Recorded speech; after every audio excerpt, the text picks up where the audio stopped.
თბილისის საქალაქო სასამართლოში დღეს ეგრეთ წოდებულ ჩორჩანას საქმეზე ყოფილი შინაგან საქმეთა მინისტრის გიორგი გახარიას პროცესი გაიმართა. სხდომაზე მხარეებმა შესავალი სიტყვები თქვეს. დაცვის მხარემ პროცესზე ორი შუამდგომლობა დააყენა. ადვოკატები გიორგი გახარიას სხდომაზე დისტანციურად დასწრებას და მის წინააღმდეგ აღძრული ორი საქმის გაერთიანებას ითხოვდნენ. მოსამართლემ ეს შუამდგომლობები არ დააკმაყოფილა. ეს არცებითი განხილვა დაიწყო უკვე ჩორჩანას საქმის დაცვის მხარის მხრიდან წარმოდგენილი იყო ჩვენი მხრიდან ორი შუამდგომლობა, ერთი დისტანციურ დასწრებაზე გიორგი გახარიას სხდომაზე, იმიტომ რომ ეს უფლება გარანტირებულია ევროპული კონვენციითაც, ეს უფლება გარანტირებულია სისხლის სამართლის საპროცესო კანონმდებლობით, შესაბამისად ნებისმიერი არგუმენტი, რომელიც საწინააღმდეგო სამტკიცებს, რა თქმა უნდა, ამას სამართალთან არანაირი კავშირი არ აქვს.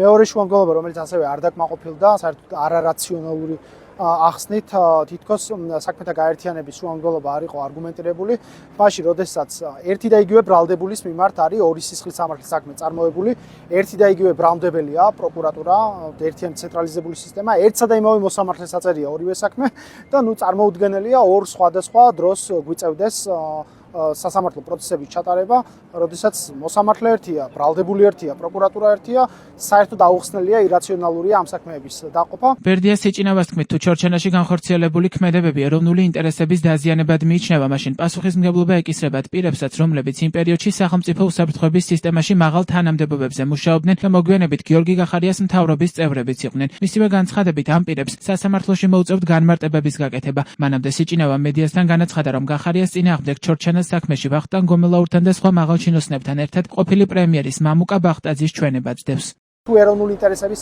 რაღაცა ხელყოფის აქტი განხორციელდა ჩორჩანაში ქართულ მიწაზე, ქართული მიწის დაცვისთვის, ქართული საპოლიციო საგუშაგოს ჩადგმით, როგორ აირჩიეს გიორგი გახარია აი ამ ადამიანებმა, როგორ გამოუცხადეს ნდობა ორჯერ პრემიერ-მინისტრის თანამდებობაზე. ამ ადამიანების სიტყვას არც მაშინ ქონია ფასი და არც ახლა აქვს ფასი, იმიტომ რომ ზუსტად ისე იმავეს გააკეთებენ, რასაც უბრძანებს ერთი ადამიანი, მათი სუვერენი, მათი პატრონი ბიძინა ივანიშვილი, რა თქმა უნდა, მოუწევს აქ მობრძანებას სახელმწიფო უსაფრთხოების სამსახურის უფროს და ახსნა იმისი თუ როგორ არ იცოდა ინფორმაცია საგუშაგო საგების შესახებ და საოკუპაციო ხაზს მიღმა ტერიტორიიდან ცხელი ხაზის მეშვეობით როგორ გაიგო საგუშაგო საგების შესახებ. თუ ეროვნული ინტერესების ღალატს ჰქონდა ადგილი, მას როგორც მუდმივ მოქმედი საბჭოს წევრს ეროვნული უსაფრთხოების საბჭოსი, რატო არ აქვს დაყენებული ეს საკითხი ეროვნული უსაფრთხოების საბჭოს სხდომაზე? რატომ დუმდა მთელი ამ პერიოდის განმავლობაში და იმ ადამიანის მთავრობაში რატომ მოიპოვა შინაგან საქმეთა მინისტრის თანამდებობა?